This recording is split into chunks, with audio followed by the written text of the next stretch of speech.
ओम नमः शिवाय, जय महाकाल। आप सबको पता है कल है प्रदोष का दिन और अगर आपकी कोई मनोकामना काफी दिनों से पूरी नहीं हो रही है, आप बहुत ज्यादा परेशान हो चुके हो और जब भी आपके मन में ये चीज आ जाए कि महादेव जी आपकी सुन ही नहीं रहे हैं, आपने सारे उपाय कर लिए, आपने पशुपतिनाथ का व्रत कर लिया, सोमवार की अष्टमी कर ली, आपने ये भी कर लिया वो भी कर लिया, लेकिन आपको जब भी लगता है कि महादेव जी अगर आपकी नहीं सुन रहे हैं तो मात्र आपको छोटा सा उपाय करना होगा। शिवलिंग पर आपको जल ही समर्पित नहीं कर देना होगा और इसका भी आपको दुगना फल प्राप्त होगा। जो भी मनोकामना होगी पूरी जरूर होगी।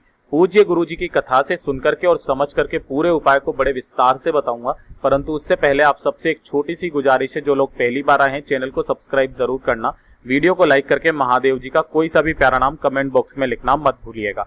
देखिए, इस पूरे उपाय के अंदर हम 4 महा उपायों के बारे में बात करेंगे, जिसमें पहला जो उपाय होगा, आपको शिवलिंग पर जल समर्पित करना ही नहीं है और मेरे देव आदिदेव महादेव जी आपकी जो भी मनोकामना होगी उसे पूरा भी करेंगे और साथ ही साथ आपको दुगना फल भी मिलेगा।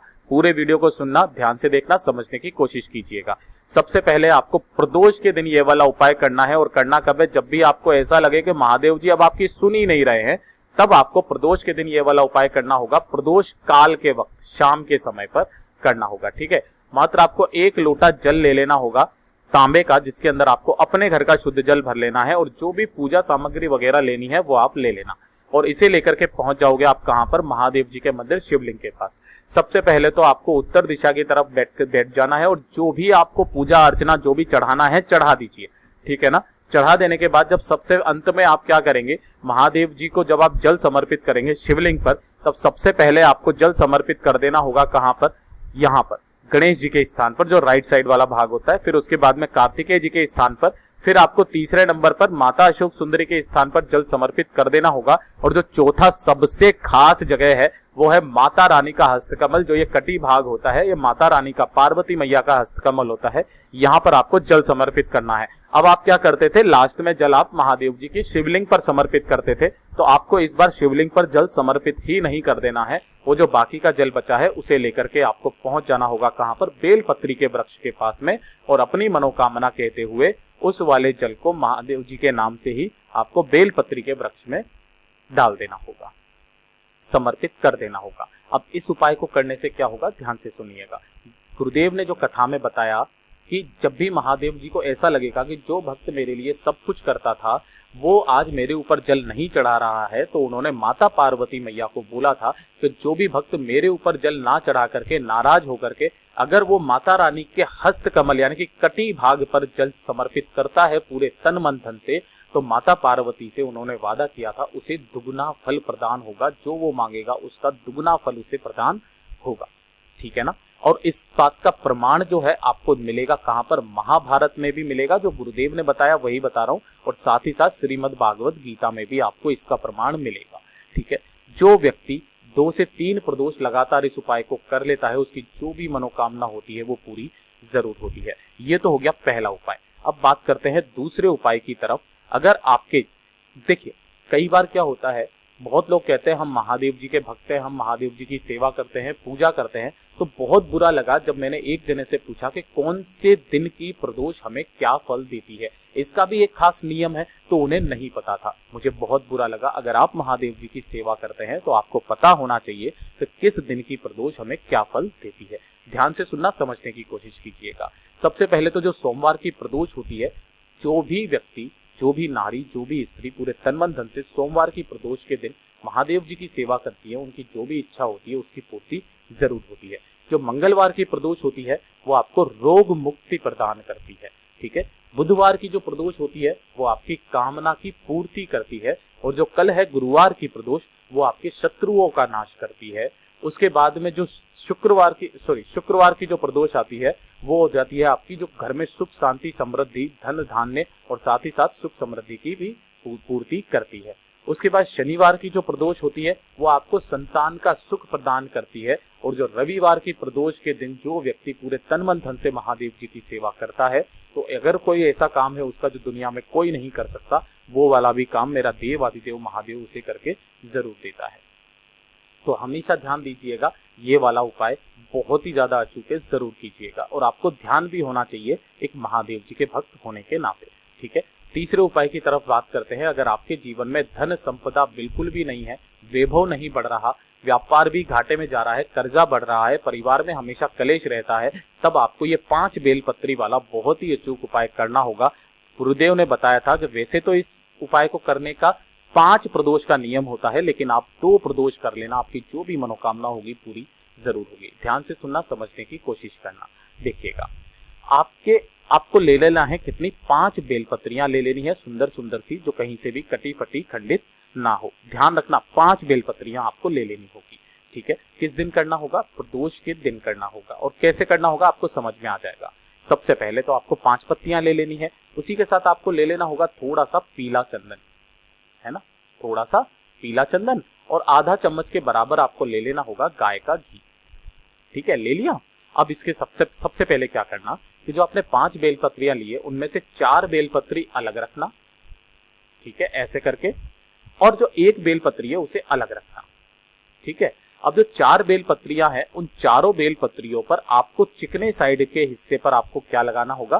पीला चंदन, है ना। इन पर लगाना होगा आपको कौन सा चंदन? पीला चंदन। चिकने वाले हिस्से की तरफ तीनों पत्तियों पर, मतलब जो एक बेलपत्री में तीनों पत्तियां होती है ना, ये वाली और ये वाली, इस पर पीला चंदन, तो ये 1 बेलपत्री तैयार। फिर दूसरी वाली बेलपत्री पर भी पीला चंदन, इसी तरीके से तीनों पत्तियों पर, इसी तरीके से आपको 4 पत्तियों पर पीला चंदन लगाना है। और जो 5वीं पत्ती है उस 5वीं पत्ती पर आपको लगाना होगा गाय का घी, अपनी कामना कहते हुए। ठीक है, अब इन 5 बेलपत्रियों को आपको एक कटोरी में रखना होगा, लेकिन इस कटोरी का एक खास नियम है। सबसे नीचे की तरफ आप रखोगे कौन से? पीले चंदन वाली। ठीक है, उसके बाद में आप उसके ऊपर रखोगे आपको घी वाली, और उसके जस्ट ऊपर आपको फिर से वापस 2 पीले वाली रख देनी होगी, ऐसे करके। यानी कि घी वाली जो पत्ती होनी चाहिए, बेलपत्री, वो बीच में होनी चाहिए। आपको एक कटोरी के अंदर रख करके और आपको पूजा स्थल में रख देना होगा, या फिर आपके रसोई घर में रख देना होगा। जैसे रसोई घर ये है तो जहां पर पानी पीने का स्थान होता है वहां पर आप उस कटोरी को रख दीजिए, या फिर पूजा स्थल में रख दीजिएगा। लेकिन ध्यान दीजिएगा, जब भी आप इस कटोरी को दोनों में से किसी भी जगह पर रखेंगे, उसके बगल में, उसी के सम्मुख में आपको क्या करना होगा? एक गाय के घी का गोल बत्ती का दीपक जरूर लगा देना होगा। ठीक है ना, इतना आप कर दोगे। ये वाली जो चीज है आपको करनी होगी सुबह के वक्त। ठीक, अब जब प्रदोष काल का समय आएगा, यानी कि शाम का समय जब आएगा, तब आपको इन 5 बेलपत्रियों को लेकर के पहुंच जाना होगा महादेव जी के मंदिर शिवलिंग के पास में। अरे पहुंच जाओगे, तो जब आप शिवलिंग के पास में पहुंच जाओगे, उत्तर दिशा की तरफ मुंह करके आपको एक एक करके अपनी मनोकामना कहते हुए आपको 5 की 5 बेलपत्रियां महादेव जी पर इस तरीके से समर्पित कर देनी होगी कि जिस तरफ आपने घी या चंदन लगाया है वो महादेव जी के शिवलिंग से टच हो, और जो बेलपत्री की डंडी है माता अशोक सुंदरी यानी कि जलाधारी के तरफ हो, बड़ी पत्ती का मुंह आपकी तरफ हो। मात्र आपको 2 प्रदोष ये वाला उपाय करना होगा, अपनी कामना कहते हुए। जो भी आपकी कामना होगी पूरी जरूर होगी। गुरुदेव ने वैसे 5 प्रदोष का नियम बताया था इसका, लेकिन उन्होंने बोला कि जो भी व्यक्ति एक प्रदोष के बाद दूसरी प्रदोष पर ये वाला उपाय करेगा उसकी मनोकामना पूरी जरूर हो जाएगी। पूज्य गुरु जी का बहुत ही अचूक उपाय है, जरूर कीजिएगा। अब आज के इस वीडियो का सबसे अंतिम उपाय मैं बताने वाला हूं। अगर आप थक चुके हो कि आपकी मनोकामना पूरी हो ही नहीं रही है, तो प्रदोष काल का बहुत ही, और प्रदोष के दिन का बहुत ही सुंदर सा उपाय है, जो कल परसों की ही कथा में गुरुदेव ने बताया था। एकदम नया उपाय है, धतूरे के फूल का उपाय, माता अशोक सुंदरी वाला उपाय। आपकी जो भी कामना होगी वो बहुत जल्दी पूरी हो जाएगी। ध्यान से देखना, समझने की कोशिश करना। पहले वाले चित्र में जो आपको नजर आ रहा है यह है धतूरे का फूल, है ना, जो कि सफेद होता है ना। कंफ्यूज ना हो जाओ इसलिए मैंने साथ में कनेर का फूल भी आपको बताया हुआ है, यह है पीले कनेर का फूल। ठीक है ना, तो मात्र आपको 1 धतूरे का फूल ले लेना है, और साथ ही साथ 1 लोटा तांबे का अपने घर का शुद्ध जल ले लेना है।